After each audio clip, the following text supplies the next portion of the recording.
चित्रग्रीव नामक कपोत जब अपने मित्र हिरण्यक के पास गया, जो कि एक चूहा है, और क्यों गया? क्योंकि वो जो जाल में फंस गए थे उस जाल को कटवाने के लिए। वहाँ पहुंचकर चित्रग्रीव ने हिरण्यक से कहा कि पहले मेरे आश्रित कबूतरों का जाल काट दो। तब हिरण्यक ने कहा कि ये नीति सम्मत बात नहीं है, क्योंकि स्वयं के प्राण पहले बचाने चाहिए, बाद में अपने आश्रितों के। तब वो कपोतराज चित्रग्रीव कहता है कि मैं जानता हूँ कि ये नीति सम्मत बात नहीं है और मुझे पहले अपने प्राण बचाने चाहिए, लेकिन मैं चाहता हूँ कि मैं अपने प्राण त्याग कर भी अपने साथी कबूतरों के कुछ काम आ सकूं, तो वही मेरे लिए श्रेष्ठ होगा। यहाँ तक हमने पढ़ा था और इसी को विस्तार देते हुए आज अगला श्लोक है। विना वर्तन मेवैते न त्यजन्ति ममान्तिकं तन्मे प्राण व्ययेनापि जीवयेतान ममाश्रितान्।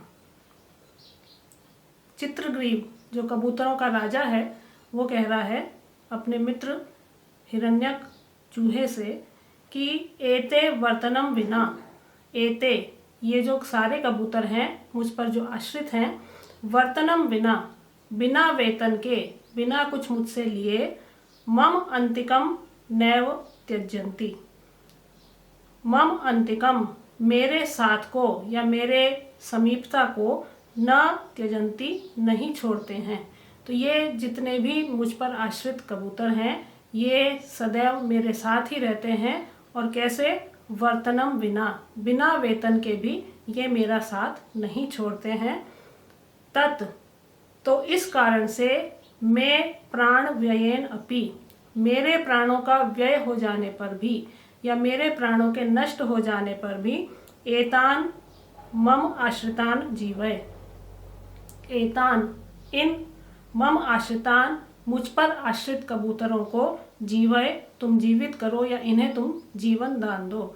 तो वो चित्रग्रीव स्पष्टीकरण देते हुए कहता है कि मैं अपने आश्रित कबूतरों को जीवन दान इसलिए देना चाहता हूँ या इन्हें पहले जाल से मुक्त करवाना चाहता हूँ, क्योंकि ये बिना वेतन के भी सदैव मेरे साथ ही रहते हैं, मेरा साथ ये नहीं छोड़ते हैं। चाहे मैं बदले में इन्हें कुछ दूं या ना दूं, लेकिन ये सदैव मेरे साथ रहते हैं। इसलिए मेरा भी ये कर्तव्य है कि मैं अपने प्राण त्याग कर भी इन्हें जीवन दान दूं, और इसलिए मैं तुमसे इस तरह की विनती कर रहा हूँ।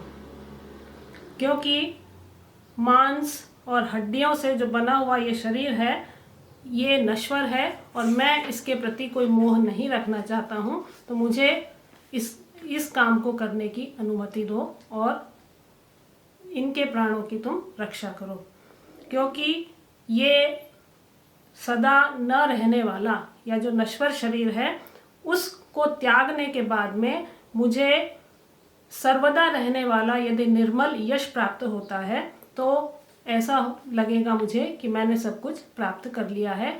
नश्वर शरीर को छोड़कर सर्वदा रहने वाला जो यश है यदि वो मुझे मिल जाता है तो मैं अपने जीवन को धन्य समझूंगा। और वो इस तरह से हिरण्यक को अपनी बात समझाता है। इसके बाद शरीरस्य गुणानां च दूरमत्यन्तमन्तरं शरीरं क्षण विध्वंसी कल्पांतर स्थायिनो गुणाः। शरीरस्य गुणानां च अंतरम अत्यंतम दूरम। शरीरस्य शरीर का, गुणानाम और गुणों का, शरीर का और गुणों का, अंतरम जो अंतर है, उनमें जो भिन्नता है या जो भेद है, अत्यंतम दूरम काफ़ी अधिक है, बहुत अधिक है।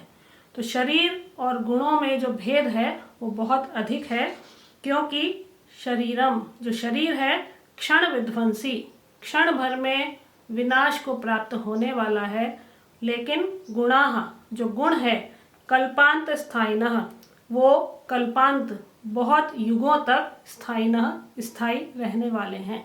तो शरीर जो है वो नष्ट हो जाएगा, लेकिन जो गुण है दया, उदारता आदि जो गुण है व्यक्ति में वो कल्पांत स्थायिनः अनेक युगों तक रहने वाले हैं, तो इसलिए शरीर का मुझे मोह नहीं है, मुझे तो इन आश्रितों की रक्षा करनी है।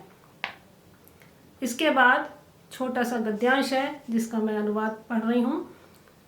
जब चित्रग्रीव ने ये सारी बातें अपने मित्र हिरण्यक को समझाई तो ये सुनकर प्रसन्नचित्त और रोमांचित होता हुआ हिरण्यक नामक जो मूषक था, चूहा था, वो बोला, बहुत अच्छा, तुम्हारे विचार बहुत अच्छे हैं और तुम्हारे इन अपने आश्रितों पर इस प्रेम के कारण तुम तीनों लोकों के स्वामी बनने के योग्य हो।